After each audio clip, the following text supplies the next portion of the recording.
Hi, I'm Lesley Wheeler. I'm thrilled to be here at the Gaithersburg Book Festival, the virtual version, and thank you so much for being here and for listening. I was going to be on a panel on the poets who also write novels or novelists who also write poems.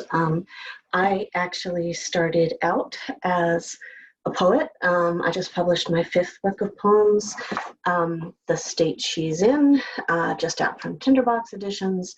Weirdly, because I didn't write them at the same time, I just published my first novel, Unbecoming.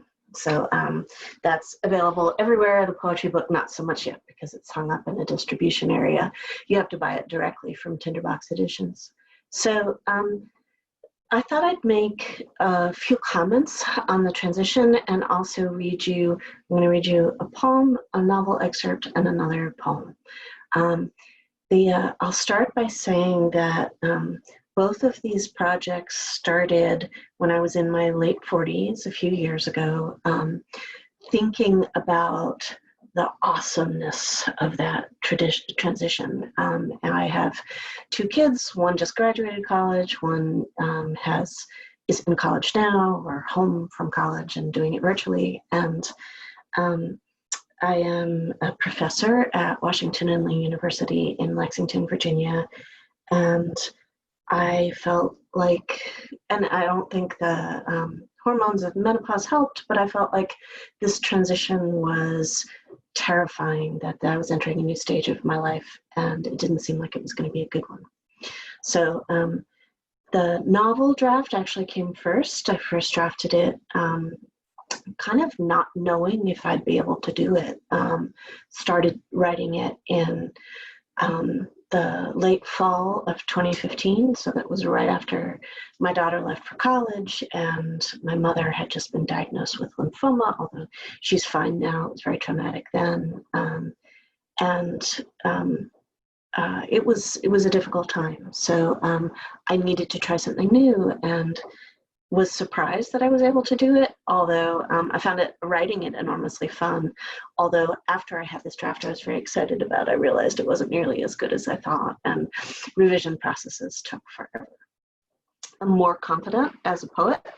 The poem I'm gonna start with today is from this book, The State She's In, and it was written around the same time that I was working through my need to write that novel. It's called Old Bag. And the 2 poems I'm going to read today, my novel has a lot of magic in it, and the 2 poems have some kind of resemblance to spells. So the books aren't terribly closely related, but they have these zones of overlap, and that's one of them. Old Bag. The opposite of reincarnation turns me upside down like a pillowcase. Spirit feathers spill. Body wrinkles and pouches, unwilling to release the final hieroglyphic trickle of quills. I tell anecdotes about myself to make a self, and hate to let the ink shaft empty out. Oh, those linty corners. Oh, the stain at the navel of the cheap wine glass. Even as you wipe away the last distressing hairs, the tub fills with water. Lonely girl got drunk to the dregs. Angry woman kicked her basket over, and all that's left of vegetables are broom straw streaks of soil on her floor. Now my children are packing their cases, while I nest snacks in the last lunch sacks. Enough of the mother coop. Unhem me. Let those fabrications go. Even sunset sentimental afterglow. The skin remembers myths that tried to stand like water, incubate. Joints know how certain tales wanted to mulch down like roots of a vanished tree persisting in the ground, fighting the future's occupation. Fingers say, dig that grit out of the shoe. Flesh and brain, a reusable tote, filthy, frayed. Let its emptiness be new. Let winter's bright wind brim it. So the main character of my novel, the premise of the book, I was sort of floating between 2 ideas and ended up thinking they were best combined. I had this question that was based on my husband, the comic scholar's research into superheroes. I was thinking about how superheroes get their powers so often at puberty, and I was thinking that menopause is the opposite of puberty, and what if menopause brought uncanny powers? That's one of the premises, and I also had a dream about and wrote a very bad poem about a changeling professor, someone who came as if from another world to a college, and was able to make it all look easy and have tremendous success without any problems. So I brought those two things together in this novel, and I'm going to read you a little bit of it. First, from the first page. These are both excerpts from the first chapter. Elisa is the best friend of the main character. Elisa's name lit up my phone while I sat in my car, waiting for a hot flash to subside. I need you to make a stop, she said in her new voice, high and dreamy. My best friend was about to head to Wales for the year on an obscure faculty exchange program, and she was changing. There should be a fax waiting at the office. Since when is there a fax machine at the office? Since always, she insisted, so I promised to look. Every element of this process had been peculiar. Prickling with misgivings, I hung up, reversed out of my driveway, and detoured to campus. There were no spots, so I made a risky place for my Hyundai at a yellow curb and scurried to our building. A printout waited in a corner of the mailroom, on top of a hunk of beige plastic I would have sworn I'd never seen before. I squinted at the sheets, so often copied that the print was fuzzy, each page crested with a dragon. When I grabbed them, the last page leapt up and opened a red slit in my thumb. Cursing, I jammed the cut into my mouth and sucked. Later, I would have a vision of an empty socket next to the dusty machine, plug lying idle, but I must have misremembered. So I'm going to skip ahead to the moment where Cynthia Sin is bringing this best friend to the airport to drop her off to go in this exchange program and picking up her replacement. Elisa balanced mismatched bags and removed her passport from a pocket. Fluorescent lights hummed. She kissed my cheek and headed into the security line, bumping and dragging the weight of too many books and shoes. Soon she was feeding those bags into a scanner's black mouth and stepping into a portal, arms raised. She was gone. No one was left to tell me how to live. I stood alone for a minute. The so-called arrivals lounge, one of those nowhere places, contained a single row of mean-spirited chairs, but it would be an hour until Elisa's surrogate arrived. I finally sat down and stared through a giant pane of glass for a while. Beyond it, worn mountains, hazed by heat, turned their backs to me. Soon I was twitching through work tasks on my phone and messages related to my promotion. The scrolling emails must have sent me to sleep because I started dreaming of a dark-haired woman carrying a knife, running uphill, pursued by blurry figures, until I caught an unlikely scent. It reminded me of crushed grass. I woke and saw a stream of exiting passengers. A few swift loners darted through the gate. A cluster of travelers with clumsy carry-ons followed. After a blank moment and another waft of coolness, there she was. At the security threshold, gazing right into me, stood the most stunning creature I'd ever had the ill fortune to behold.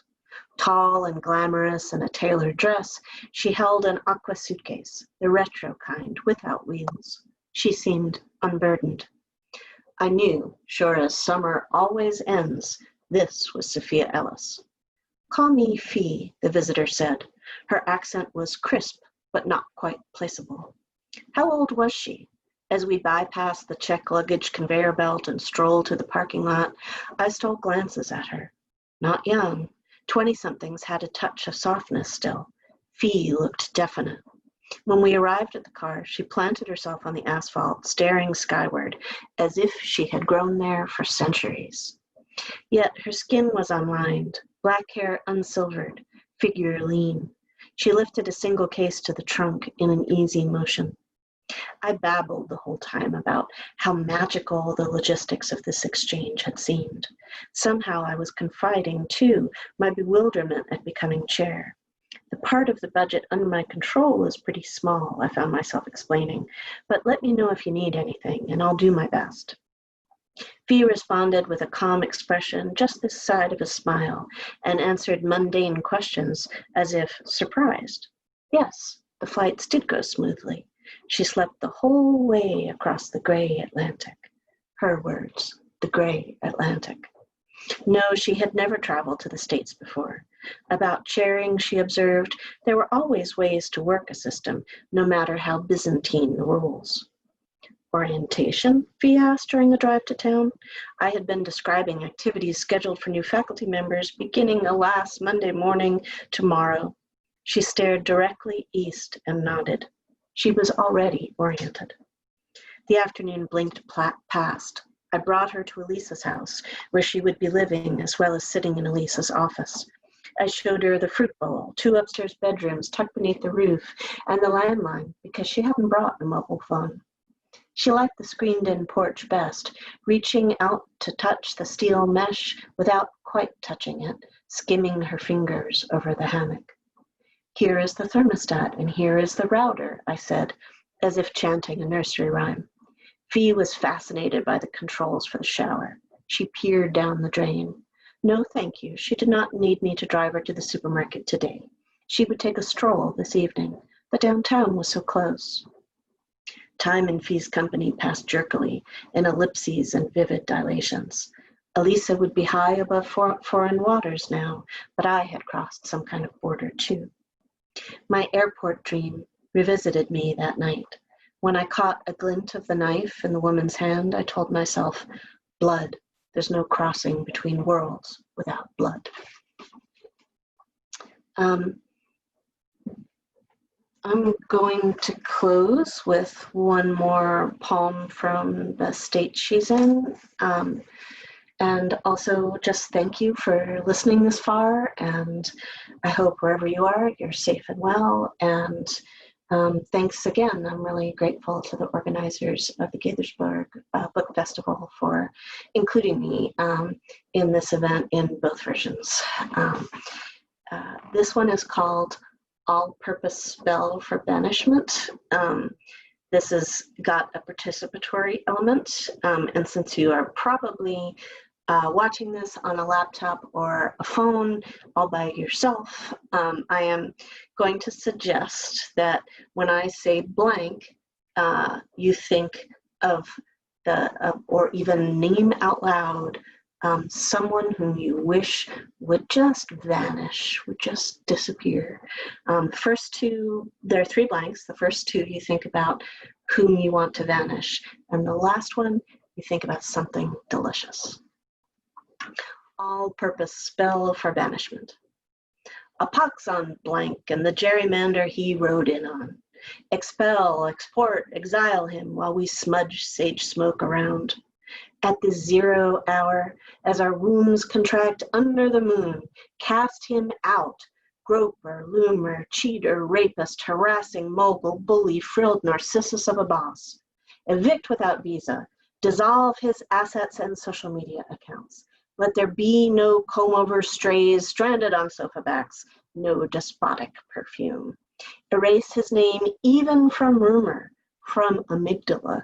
Remove all dimples left in moss by cloven loafer.